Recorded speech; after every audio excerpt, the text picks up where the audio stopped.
Taylor Swift s'est manifestée sur Twitter pour commenter les critiques de son dernier opus. Le moins qu'on puisse dire c'est qu'elle a utilisé ses talents de parolière pour ce faire. On vous explique. Taylor Swift roule sur la concurrence et signe sans aucun doute le meilleur démarrage en vente d'albums de 2024 aux États-Unis.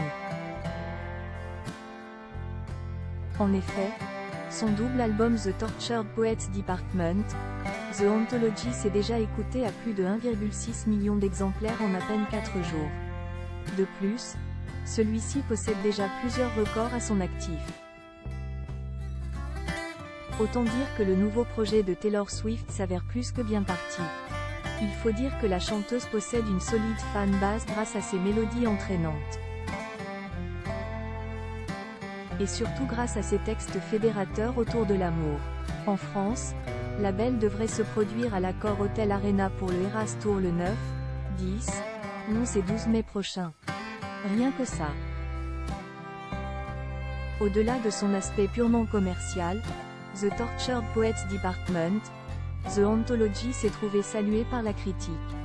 Ainsi, le célèbre site de critique Metacritic lui a accordé une note de 84 centièmes. De son côté, le magazine Rolling Stone lui trouve un mix parfait entre ses albums folk Evermore et Folklore, mais avec ce côté néo-rétro qu'on retrouve dans Midnights. Face à autant de succès, Taylor Swift est sortie du silence sur X, d'une manière brillante. On vous explique. Taylor Swift roule sur la concurrence et signe sans aucun doute le meilleur démarrage en vente d'albums de 2024 aux États-Unis.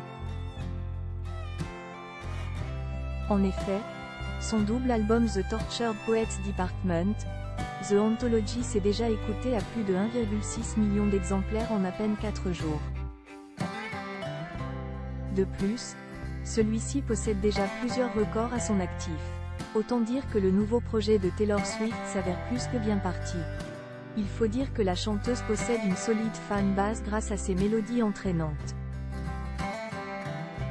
Et surtout grâce à ses textes fédérateurs autour de l'amour.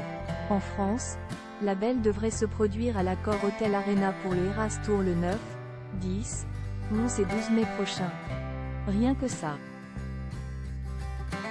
Au-delà de son aspect purement commercial, The Tortured Poets Department, The Anthology s'est trouvé salué par la critique.